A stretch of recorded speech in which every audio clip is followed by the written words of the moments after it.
to another episode of the Dauster and Da'Sean podcast. My name is Rob Dauster. We are live right now on the Field of 68 Media Network. Da'Sean, how you doing, man? Everything good? What's good? How you guys doing? I say you guys, just you. How are you doing? Well, we got people joining us, man. We got people coming in. Yeah, it's true. For the people that are listening on the podcast right now on Apple Podcasts or Spotify, we are allowing the stream to fill up just a little bit. We are recording this live right after Kansas went into Lubbock and knocked off number 14 Texas Tech in what was a pretty fun and pretty entertaining and also frustrating at times college basketball game to watch. Kansas ended up winning 58-57 after Jalen Wilson blocked a jumper from Terrence Shannon in the final minutes. Kansas has still not lost since the opening night of the college basketball season when they lost to the number one Gonzaga. Ochai Agbaji had 23 points in the win. Mac McClung went for 21, while Terrence Shannon had 20 and hit 4 threes. Da'Sean, let's start it off with this. Does this kind of cement to you or prove to you that Kansas is the best team in the Big 12? Like, where do you feel on that? I know you have a little bit of loyalty, shall we say, to your Mountaineers. Yeah, but where does Kansas stand in terms of being the best team in the Big 12 for you right now? Honestly, I would say Kansas is definitely like a top 3 team in the Big 12. They just beat a team who I consider to be one of the top 3 or top 4 in the Big 12 in Texas Tech. Here's what I would say about Kansas. I can sit here and like we're gonna go over this game and recap the game, and I can sit there and tell you that, oh, they shot like this from the field, or they shot like this from the 3-point line in the first half and the second half. You can give all the numbers you want to. At the end of the day, Kansas just finds a way to go out there and win the game. It could be ugly, it could be cute, it could be whatever. Like, they lost to a Gonzaga team, and they've played good teams for the most part. People smart, you could say smarter than us. I doubt they are, but you could say they're smarter than us. They have ranked teams under their belt that they have beaten, and they are considered good teams. And these guys have gone out and had, you could say ugly games, you could say decent looking games, but they've gone out and win those games. So, all I can say about Kansas is they lost to a really, really good team, and they've beaten everybody else who they were supposed to beat. Yeah, and I think it says something about a team if they're able to win all of these close games. Now, it's never really all that comforting when you are, trailing North Dakota State by 7 in the second half, and you need to hold on and get a couple of defensive stops in the final minute to be able to win a game like that. It's never great when you see Kentucky getting smoked by the likes of Notre Dame, by the likes of Richmond, and you're struggling to beat them down by 12 in the first half. So there's definitely things that this Kansas team needs to work out. But I think what we've been saying all along is that Bill Self is going to find a way to make it work, right? And the thing that really impressed me tonight was that Jalen Wilson has kind of been the guy that has taken over that starring role, that leadership role. Well, maybe leadership's the wrong word, but the starring role. Like, he's been the guy for Kansas over the course of the last 2 or 3 weeks. And he wasn't against Texas Tech. Like, they completely took him out of the game. He only got 4 shots off. Right? If you're supposed to be the best player on Kansas and you're only getting 4 shots off, I think that kind of tells you a little bit about the way that Texas Tech was able to defend him. They threw bodies at him. Terrence Shannon is a good matchup size-wise. Micah Pevia is a good matchup size-wise. The way that Texas Tech switches and plays that no-middle defense can kind of take you out of what you want to run. So there's reasons why Jalen Wilson never really got it going, but I think it's a very, very good sign for Kansas moving forward that they can win a game like this on the road against an objectively good Texas Tech team, despite the fact that the guy that's been their star hasn't really been playing all that well. It's true. To your point, I love to give Bill Self his credit, but you also got to start giving the team their credit too. These guys, they go out there and they win close games. Granted, they may be looking ugly. They may not be the prettiest games, but they win those games. I think back to my senior year and a lot of other teams as well. I think we probably had like 2 blowouts the entire year that year, but we won a ton of close games. We had a couple games, we had more than a couple of games we had to come back from behind, and there were games we were up by only a little bit, but we won close games. And we get into the tournament, you're gonna have to win close games. Every game's not going to be a blowout. So if you're experienced in being in those games where it's going to be close, you may be down, and to you it means nothing because you're going to come back, or you're up by a little bit, and you just know that you got, hey guys, we need to stay on our P's and Q's because this is a close game. Having that under your belt for an entire season almost, or even half a season, you have a good basketball to look forward to, I would assume, late in the year, because you're accustomed to it. Mm-hmm. And so the reason why I want to give Bill Self the credit, obviously the players make the plays, but the reason I feel like Bill Self gets the credit is twofold. One, switching to zone in the second half changed everything. Texas Tech was rolling. They kept finding the mismatches that they needed. They were just murdering Kansas on the offensive glass. How many offensive rebounds did Texas Tech end up with? They had 13 offensive rebounds on the night, and it felt like all of them came in like that 1 5-minute span early on in the second half. Were they rolling, or was Mac McClellan rolling early in that game? Well, yeah. I mean, Mac McClellan got it going, and then early in the second half, he drew two fouls on 3-point shots. And then Micah Peavy went and got I felt like they got offensive rebounds on 6 straight possessions. I don't know exactly what it was, but it felt 6, but it was a good bet though. And so Bill Self throws on that. It puts in Dave McCormick. He throws on that junky 2-3 zone, and it completely took Texas Tech out of everything. You started seeing them pass the ball around the perimeter for 25 seconds and throw up a contested 3, right? And it wasn't like Kansas was doing anything offensively on the other end. No. Every time they put the ball on the floor, it was an offensive foul because apparently Texas Tech can't do anything but take charges. That's the only thing Texas Tech is allowed to do. Yeah. And they kept throwing the ball to David McCormick in the post. And look. And that's don't you say it because I don't want to say anything. That's not my spot. That's the shot that Texas Tech wants. Let's just put it. I'm trying to be nice. I don't want to. That's why I said you can say it. He's a junior college man. I'm not going to be too hard on him, but let's put it like this. There is a reason why teams are allowing David McCormick to go one-on-one in the post. There's a reason why David McCormick is open from 15 feet away from the basket. It's just at some point, it's like, dude, just stop shooting. Just stop shooting. You're driving me crazy watching this. Just stop shooting. I bet on Kansas tonight. Stop fucking shooting, man.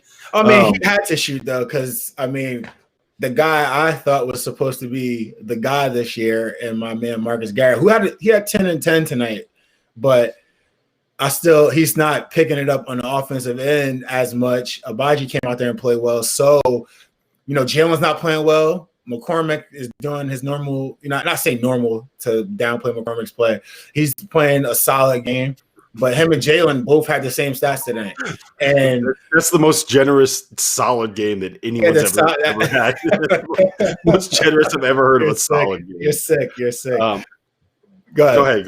All right, but I feel like someone's going to have to get these shots up, and Brown wasn't hitting tonight, and Jalen wasn't in his bag tonight, so McCormick was a shot that he made a couple. I would say, what is that, early in the second half? But even then, it just had a rough shooting night altogether. They shot solid from 3. They shot okay from the field. The thing that kind of helped them was the fact that they made free throws and they didn't turn the ball over as much as they, it turns the ball over more than Texas Tech did, but they found a way to win. I would say that I can't even find a way. I'm still shocked that they won the game because it looked like Texas Tech had everything going in their momentum in a sense. Everything was going. It was that zone in the second half that kind of took Texas Tech out of their rhythm, and then Abaji made a couple of huge threes. Huge. And so there was another thing that I thought was really interesting, and that's that DeJuan Harris came in and played most of the stretch, and it took the pressure off of Marcus Garrett. Da'Sean, you know this, man. There is a difference between a guy that is a great passer and a great playmaker and a guy that is a full-fledged point guard, a pure point guard. However you want to phrase it. Exactly. Marcus Garrett is the former. That dude can make all the passes you need to make. He can make the reads that you need to make. But he is not Kendall Marshall. It's He's not, it's not Kendall Marshall. it's different. It's a problem when he is the guy that is running the offense, and we've seen it over and over and over with Kansas this season. So I thought it was really interesting that he brought in DeJuan Harris on the stretch. And like DeJuan Harris is fine, right? Yeah. But it's having someone that can kind of take that pressure off of him a little bit, and even just giving you that option.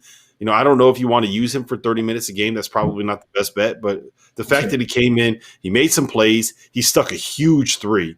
You know, credit to the kid coming in, and it's not easy when you haven't been getting consistent minutes in those kind of pressure situations to come in and do it and perform. And he did. You got to give him credit for that.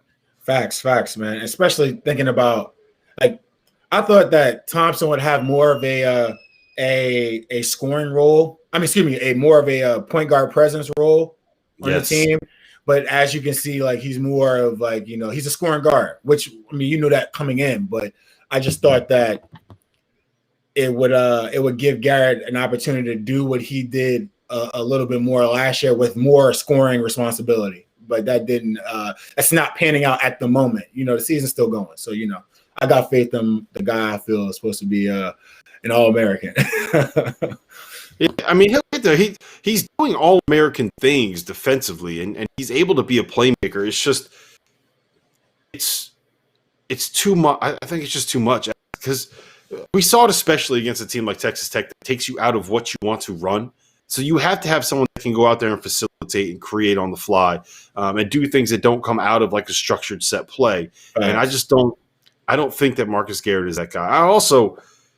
My thing with beating the Texas Tech defense, like the way that they want to do this is they force you away from the middle, they keep you on one side of the floor, and they want you to drive baseline. So what you need are all these playmakers that can kind of like go baseline, but not drive baseline. Because as soon as you make that dribble towards the baseline, that's the cue for their help to come over. Exactly. Yeah, so the weak side is coming over to get to the charge spot. You got someone dropping down to the other opposite baseline. You have someone dropping down to cut off the pass to the big. So you have three guys on the baseline, which means that you're going to have people around the perimeter if you space the floor correctly. So if you have those kind of like soft drives, I call them, and you space the floor on the other side of the floor, then that's how you beat a defense like this. That's how you beat a defense like the one that Baylor runs, because it's very similar to Texas Tech's. And Kansas just didn't do that. Like they ran so much of their weave action, and like it starts to clog stuff up. I feel like ball screens would help them more or less. Like somebody like you just said, Garrett isn't going to. He's like you saw it in the game. He tried to create off the fly. He drove Santos, so punches it out of bounds, two hands.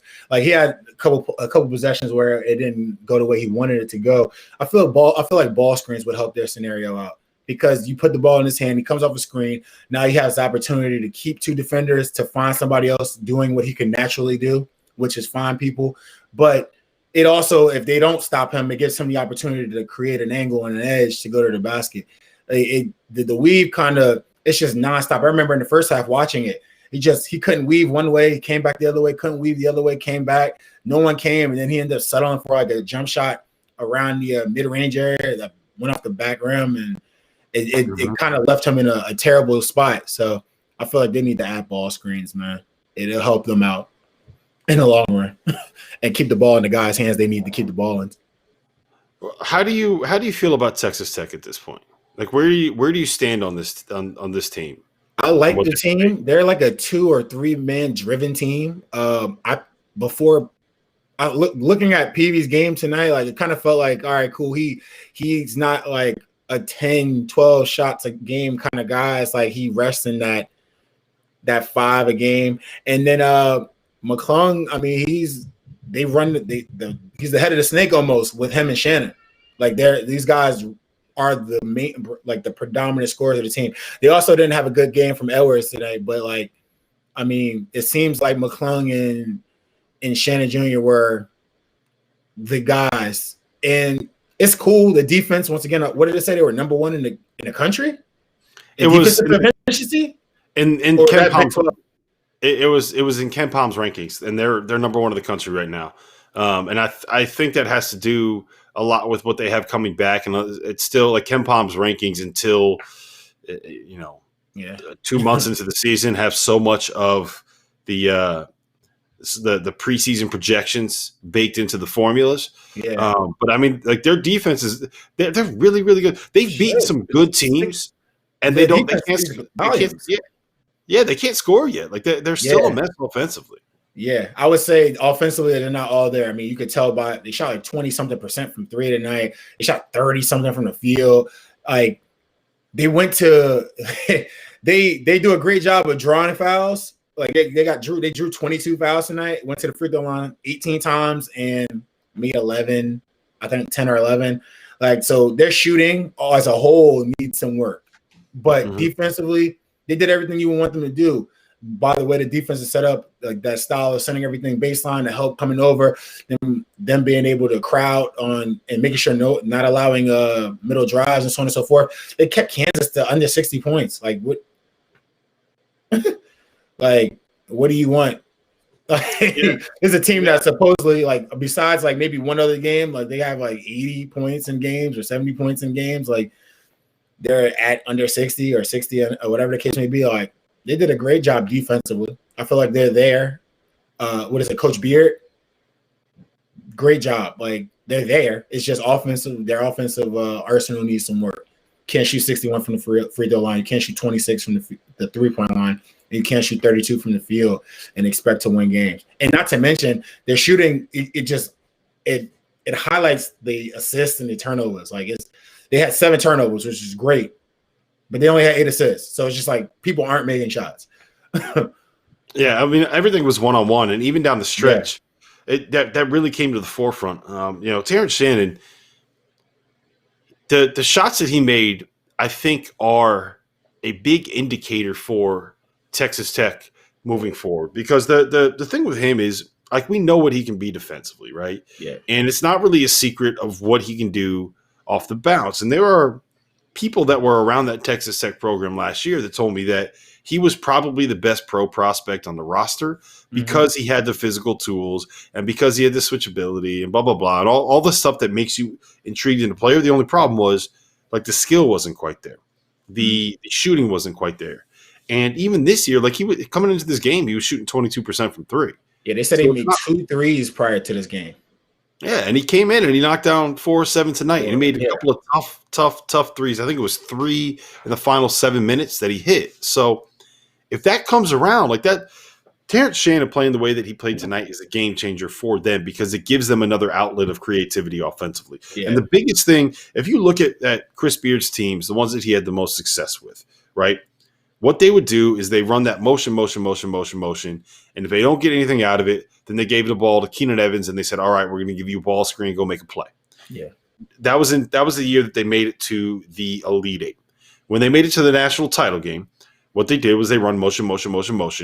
And then if nothing comes out of it, they give the ball to Jarrett Culver and they say, okay, we're going to give you a ball screen, go make a play.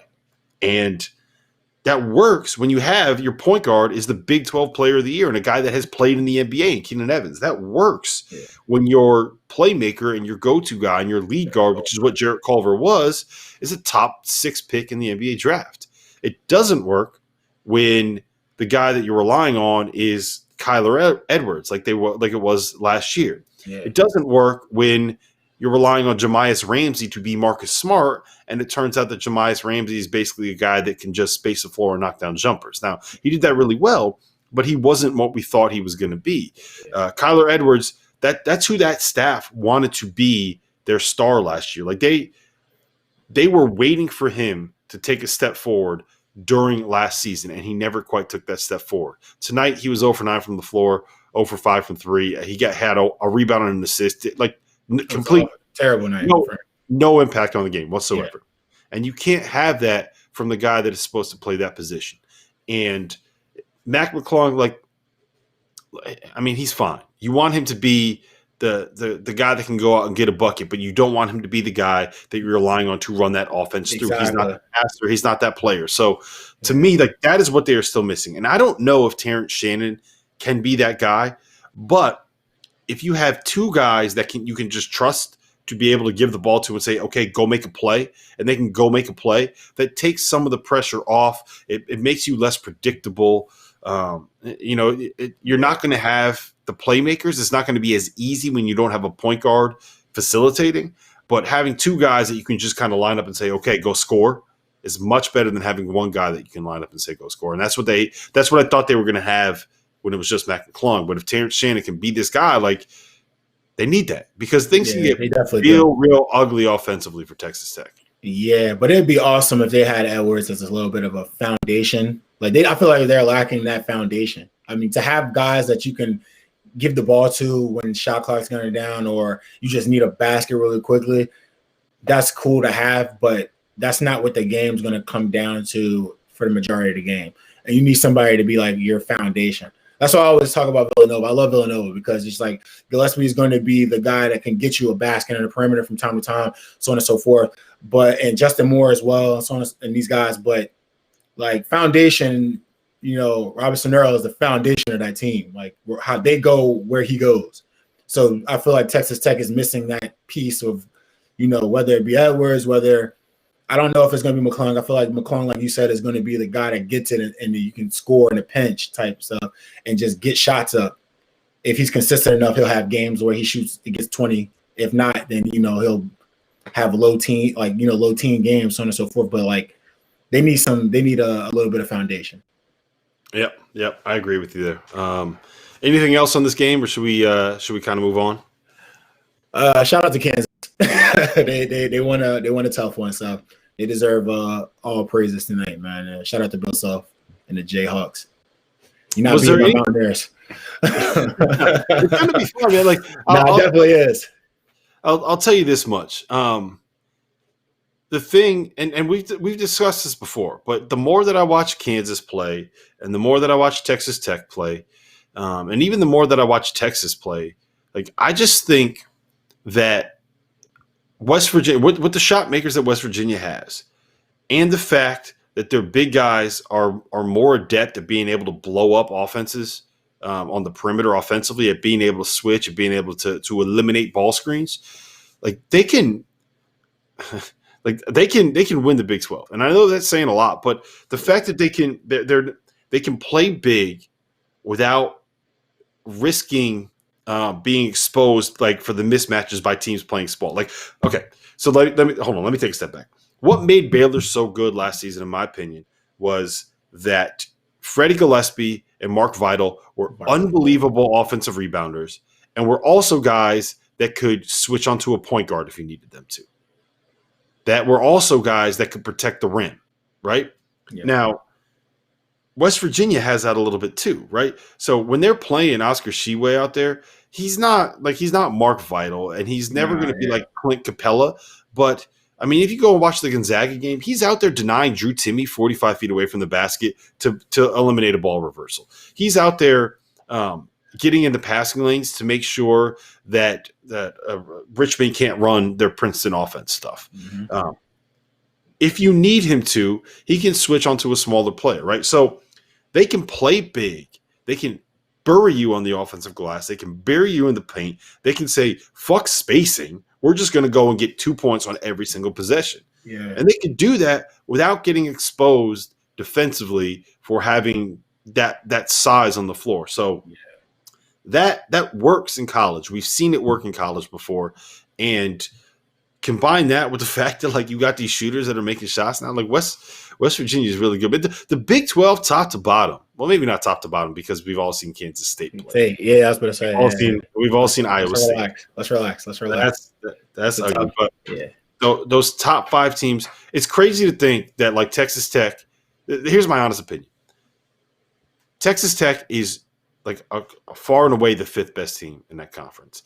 Texas, to me, is pretty clearly the fourth best team in that conference. Yeah. I think Texas Tech is probably like a top 15 team in the country, top 20 at worst. I think Texas is a top 10 team in the country. Yeah. And we're like, West Virginia, Baylor, and Kansas are quite clearly like the three best teams in the league. And you got a top 10 team and a top 20 team in the conference. Like it's good. There's going to be battles in there, man. Yeah, Whoa. I'm excited to see the Big 12 this year. It should be a lot of fun, man. Like Kansas and Texas always make for good games in general, but just thinking about West Virginia, hopefully they can keep the shooting consistent. I mean, I don't see them shoot. I don't know. I can't say I don't see them, but shooting the way they shot the first half of that Richmond game is I I don't know. Hopefully they can continue that. And if they do, like you said, they have an opportunity to win a national championship or at least win a hell of a lot of games this year. Texas looked great this year. I don't think they're big enough to beat us. I don't think they'll be able to stop us on the inside, especially Culver. And Kansas, I think they're big enough to do it, but I just don't think they're tough enough to do it. I don't know if they'll out tough us. Like Albaji could play a really good game depending on how well our guards do against them at WVU. But I just don't know if they'll get what they want to get on the interior. I feel like the interior game would hurt. We can hurt Kansas with. Baylor is just Baylor, so it's going to be a fight. But I feel like those teams you name, me and adding Texas Tech in as you said the fifth. Mm-hmm. That's a nice fit for the Big 12 right now. All right, so Purdue beat Ohio State at home. Duke went into Notre Dame, beat up on the Irish. Villanova had a 19-point win against Butler at home kick off Big East play for them. Illinois bounced back, won by like 500 against Minnesota. I don't know what the final score was there. Florida State knocked off Texas Tech. Virginia Tech picked off Clemson. Those are pretty much the big games that we've seen play since the last time that you and I talked. Yeah. Creighton also Marquette went into Omaha and beat Creighton. So, like, what stands out to you the most about those? Is there anything that we really took away? Like, what has been? Give me your takeaways from the last couple of days before we get into a preview of the weekend. Honestly, I got a chance to watch the Villanova and Butler game. Butler shot the ball amazing early on in the game, but Villanova, like you said, they went and they took care of business in the second half. I was super impressed with Justin Moore's first half. Like I talk about Jeremiah Robinson Earl all the time, but Justin Moore was also a Big East rookie selection last year as well. So seeing like his development this year and seeing how well he does and how much he helps them out, especially when Gillespie had like a rough start to the game, he kind of like eased his way into the game. That's going to be like very, very, very important for Villanova to have that other guard, like that other player. You know, Samuels does a good job, and he helps out JRE a ton. But Gillespie, when Gillespie's having those rough patches, it's good to see that you have someone like Justin Moore that can step up and make some shots and, you know, help Villanova out. I mean, Gillespie helped Villanova out toward the end, but it helps Villanova out and makes them a little bit more of a well-rounded team.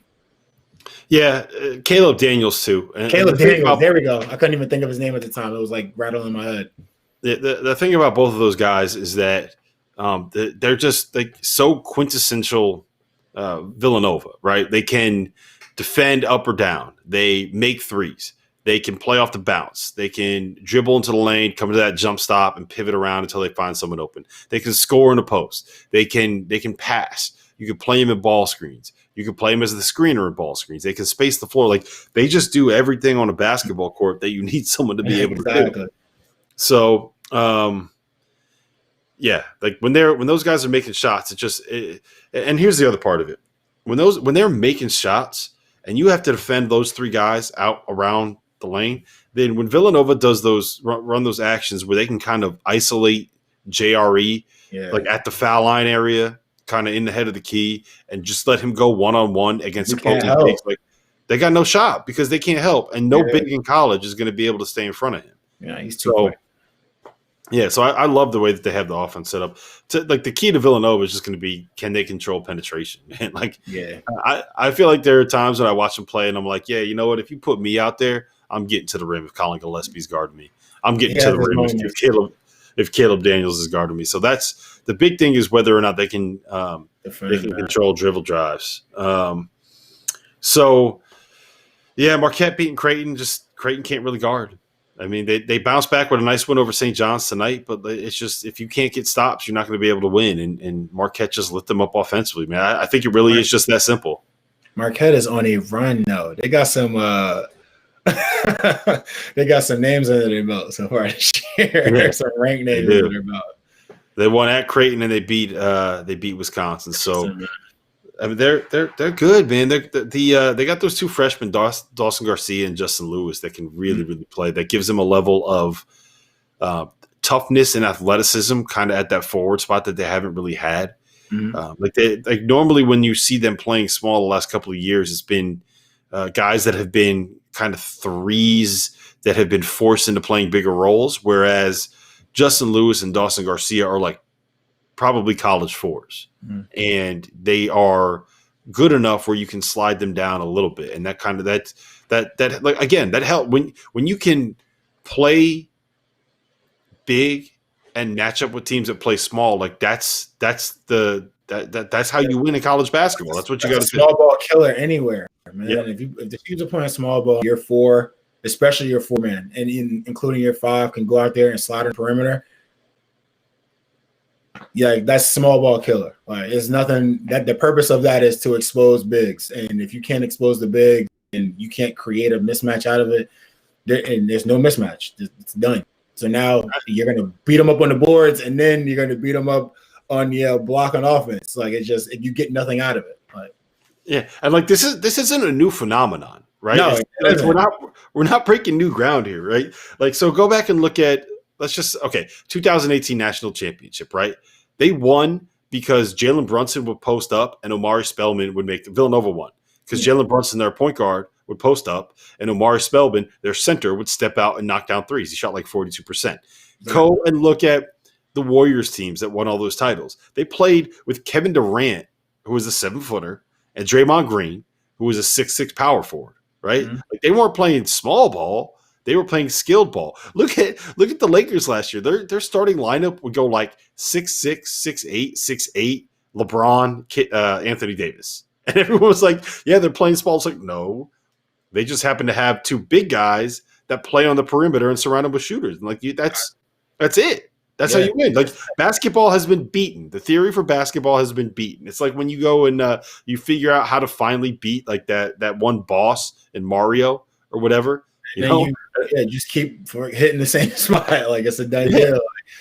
But that's what I always felt about like when the Warriors went on their run and they're just like, there's 4 perimeters and 1 big, and it's just like, oh, they're playing small, but and I'm like, honestly, if you get the right 4-man in there, it can make things difficult for a smaller. It doesn't matter how big the person is; he could be 7 feet.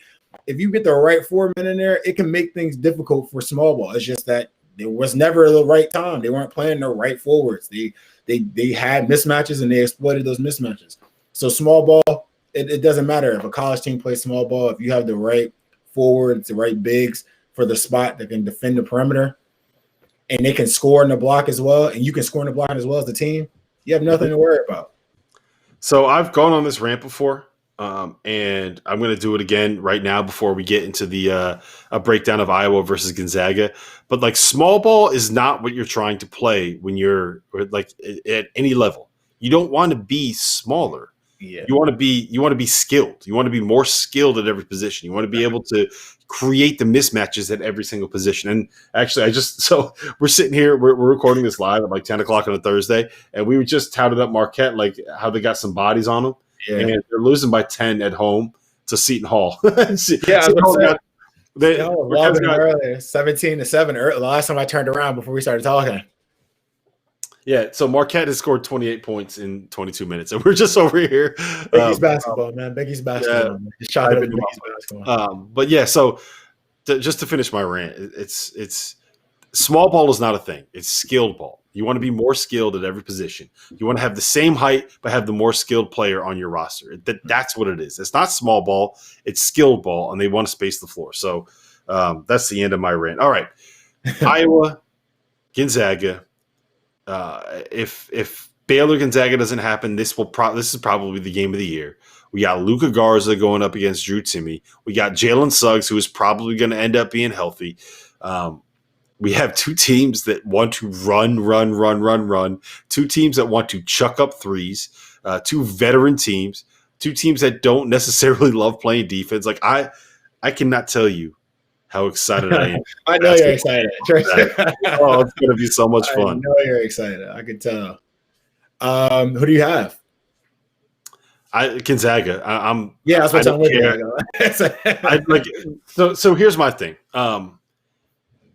One, I'm not going to bet against Gonzaga. I'm not going to pick against Gonzaga until they lose. I don't care if they were just in a quote unquote quarantine or whatever, because I can tell you from what I've heard, and two, if you listen to the Bulldog broadcast with Dan Dickow on the Field of 68 Media Network, like this shutdown was not a shutdown, right? There were certain people that had to be quarantined because of their exposure and contact tracing, but a lot of the guys on this in this Gonzaga program were still getting in the gym. They were still working out. They weren't necessarily having 5-on-5 practices, but this wasn't like everybody was sitting in their dorm room or in their apartment or whatever for the last 2 weeks. Like that's not what it was for Gonzaga. So they might not quite have their game legs under them, but they've been practicing since Tuesday. They got 4 days under their belt, and most of the guys were still doing stuff. You think it's enough? You think that's enough after an Iowa team that just slapped UNC in the face and then they continue on this trail? Do I think it's enough? It's concerning to me. It's definitely concerning to me, but it's not. Iowa's been on they've been on the BI as of recently. Yeah, they have. So there's a second part to this. So one, I don't think that the legs are going to necessarily be as much of an issue, especially with Gonzaga's depths. They got plenty of bodies to roll out there, people. Yeah. The other part of it is the big concern that I have with Iowa, like the big picture, 360-degree view. The reason why I don't think they can win a national championship is because I don't think that they are good enough defensively. And where they really, really struggle defensively is two things. One, containing guards off the dribble, right? Big problem. Especially quick guards. And two, defending ball screens, because Luka is just not – Luka is what he is. He's an unbelievable basketball player, unbelievably hard worker. He busts his ass, excuse me, and he gets every single ounce out of his ability. But he ain't quick, and he ain't explosive, and he's not a guy that you want guarding ball screens. And that Mark Few offense, ball screen. They'll go zone before they let that happen to him. Mm-hmm. And he'll be in the middle of the zone, again, like you talked about before.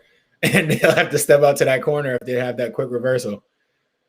And I just can't see Gonzaga losing that game. I feel like Drew Timme plays too well. If they play man-to-man, Drew Timme plays too well from the perimeter, from the foul line and in as well.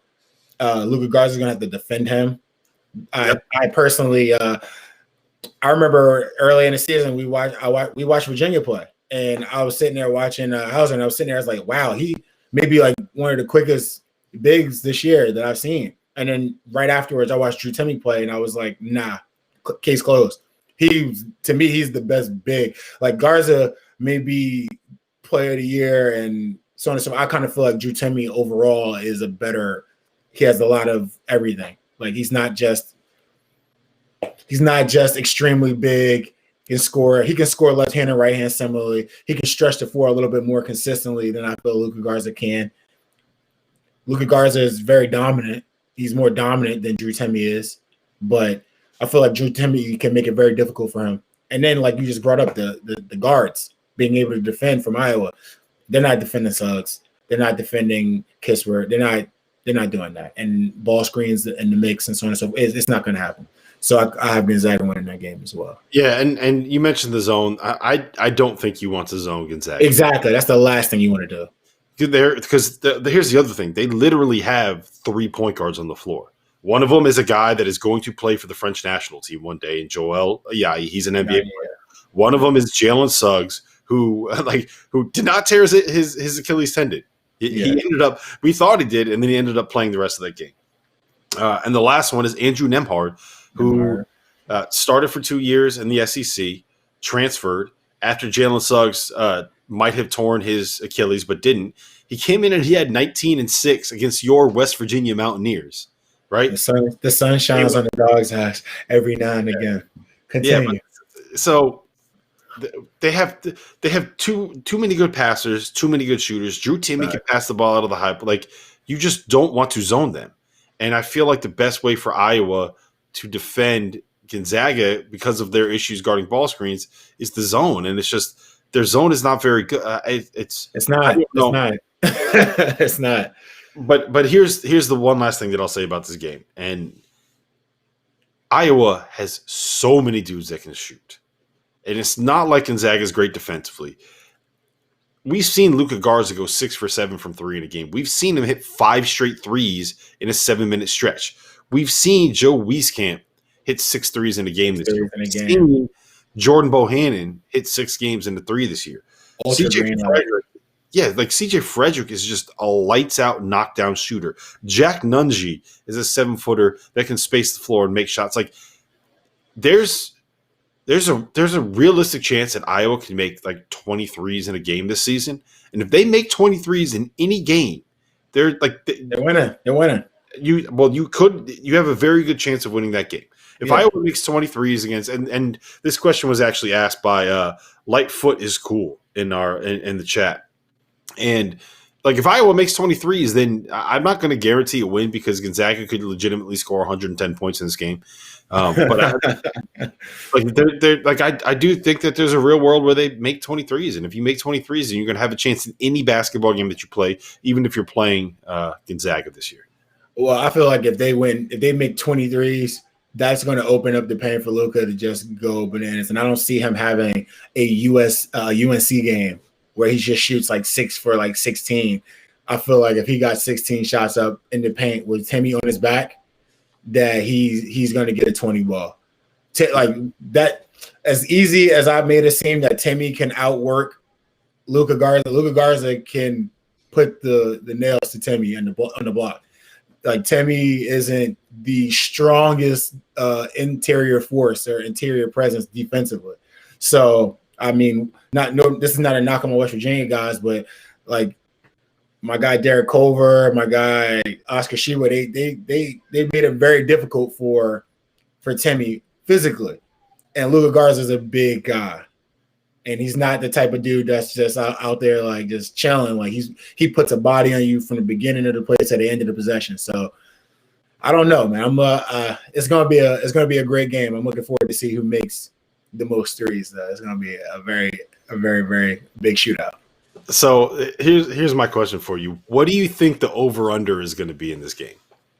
Oh, God. KenPom right now has it projected at 87-84, which would put the over-under at 171. And there is no shot that total is going to be that low, I don't think.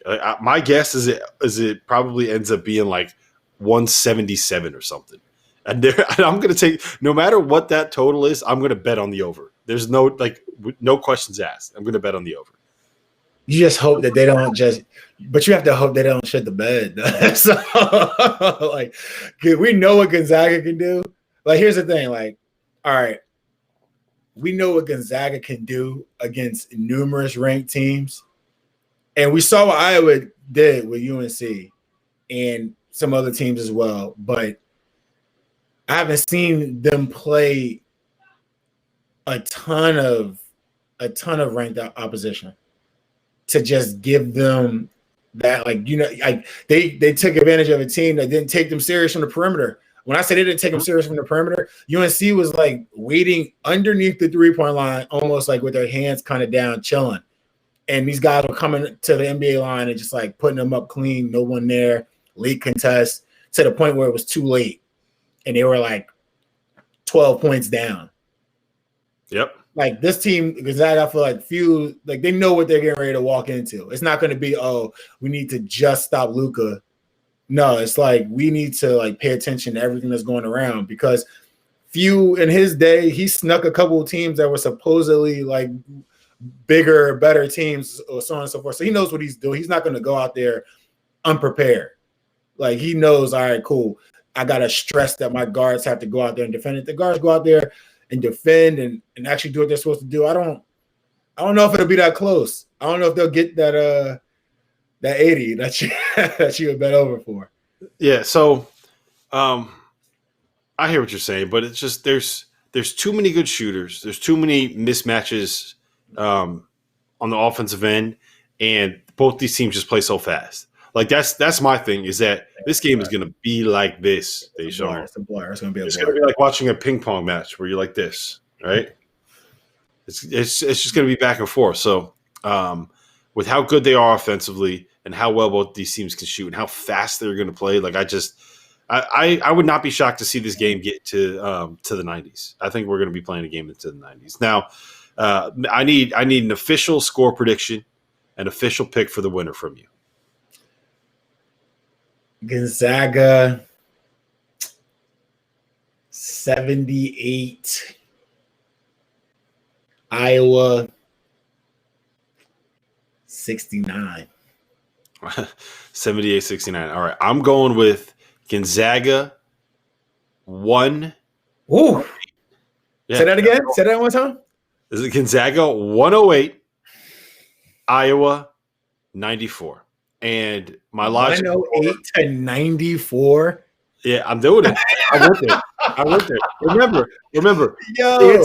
Kansas can't score, right? Kansas can't score, and they put up 90 and lost by 12 to Gonzaga. The game I picked Kansas to score to go for my over. They scored like 55 points or something like that. I was sick. I was threw up. I was livid. Yeah, but I mean the basic logic for me is this: Iowa and Gonzaga are both elite. Like they're the two best offenses in college basketball. They're pretty good. Gonzaga has defensive issues, but they're pretty good and they're passable. Iowa has very real weaknesses, and their weaknesses just so happen to be Gonzaga's strengths offensively. So I have a very difficult time in my mind seeing a way that this plays out that Iowa can win it. That's just, I don't know. Maybe I'm being too harsh on the Hawkeyes, but that's just the way that I kind of see it going. 88, 70. Yeah, I feel like I'm going to trust it. 78. Yeah, I need to do my numbers again. You've convinced me almost. Now I'm gonna stick with mine. I'm sticking with mine. Yeah, you can't make a new one. It's too late. It's too late. All right, let's real quick. We're just gonna do picks on the 4 big games of the weekend that are coming up. We have noon on Saturday, Louisville at Wisconsin. Who wins? Sheesh.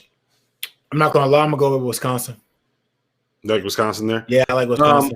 They play really well. And what's that point guard's name? The point guard, light skinned guy. Demetrius Trice. Yeah, Trice. Bro, he's a wizard with the basketball, which is interesting because I mean, obviously this isn't Bo Ryan's offense. But this is like the first time I've really gotten the chance to watch Wisconsin be a little bit guard dominant in this year. So I enjoy watching this. It's like, and they got 2 really good bigs as well. So I think Wisconsin will take that. All right, we have North Carolina at Kentucky at 2:00 on Saturday. We got a nice little Saturday setting up here, Da'Sean. Yeah, I know, man. Great afternoon games, and it's going to be great football games at the evening. We got a good Saturday coming up. So North Carolina at Kentucky. What do you got? Well, you didn't even tell me who you got. Who do you think? Wisconsin's going to win, or you think Louisville's going to win? Oh no, I'm going to go against you. I'm going with Louisville. Oh, here we go. All right, cool. So here I know that they were in quarantine. Yeah. Good luck. But I love Louisville's guards. I love David Johnson. I love Carlik Jones. I love the way that Chris Mack puts them into ball screens. I love the fact that both of them can kind of play off of each other. So I'm just, I'm going with the Cardinals. Shout out Coach Mack, man. I love Coach Mack. I just didn't. Also, Wisconsin fans hate me, so I have to go against them. I'm trying to get back in their good graces if they even pay attention to me, because I've crapped on them all preseason. All right, so North Carolina against Kentucky. This is actually not at Kentucky. I misspoke. It is in Cleveland for the CBS Sports Classic. North Carolina, Kentucky. I'm not gonna lie. I'm gonna go with UNC. UNC. I'm picking UNC because of Kentucky, not because UNC does something that's just so magical. It's just I'm picking them because Kentucky turns the ball over way too much. As far as what I've seen from them, they've played a game and a half of really, really, really good basketball out of all their games.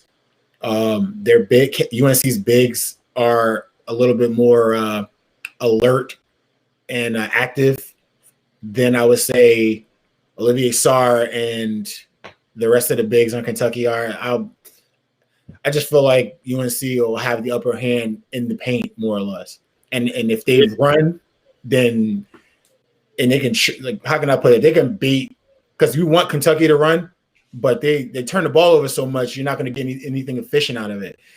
But if UNC runs kind of the way they did in the second half against Iowa and pushes the tempo, makes some decent, like it could be a bad game for Kentucky. Yeah, I mean, I'm with you there. It's just you can't pick Kentucky to win anything at this point. You just right now, it's tough. You can't do it. You can't do it. All right, move to Sunday because we got some good games on Sunday as well. Creighton at UConn in UConn's first game out of quarantine and first game back in the Big East.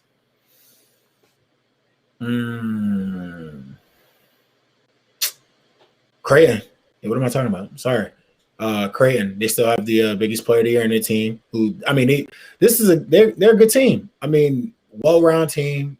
I'm expecting UConn to go out there and play well, but Creighton, they been battle tested so far this year.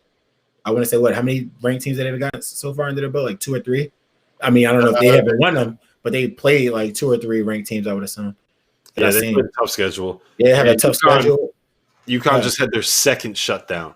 They've been shut down twice now. So I mean, so I'll know these guys like similar like to how Butler came out. Like I'm sure UConn's guys will come out energetic and ready to go, but sooner or later those legs will die down, and it's going to take them some time. I mean, I don't think UConn's a bad team, but Creighton's in it. They're in the mix. So I'm with you there. I just.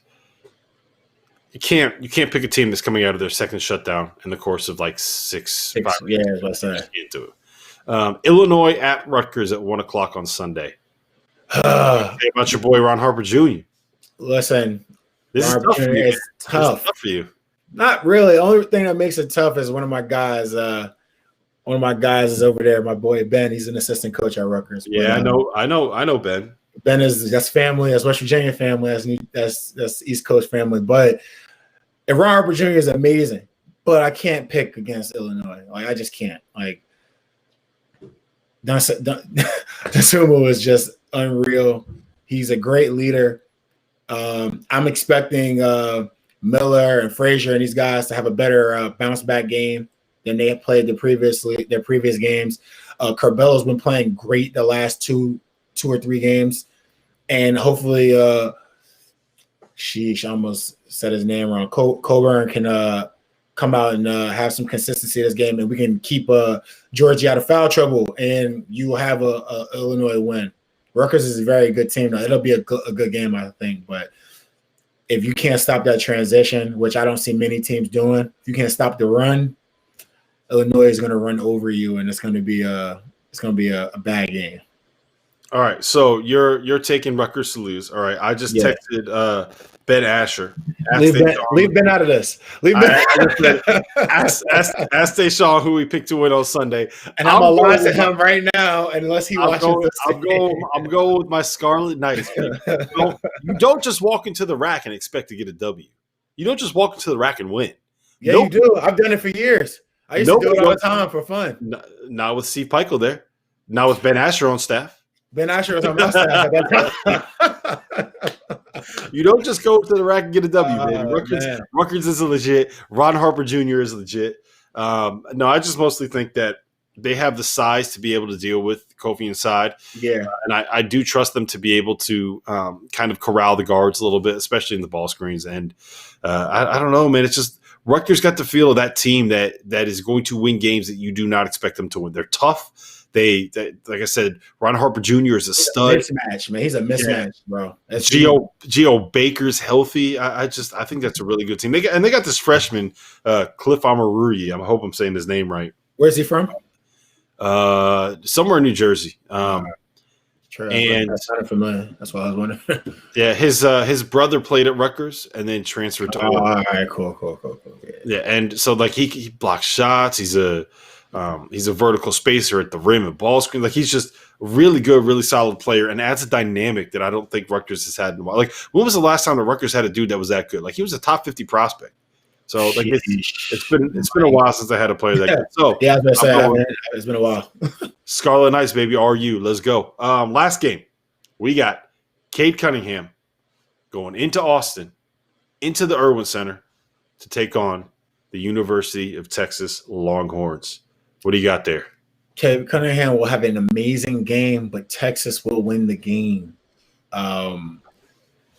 It's just too much. Like Texas has, I feel like, too much, and unless Cade and Likely have an amazing scoring game and fan flavors and the rest of the group just join in with points, I don't see that being the case. I see Likely possibly having a decent game, and I see Cade playing well.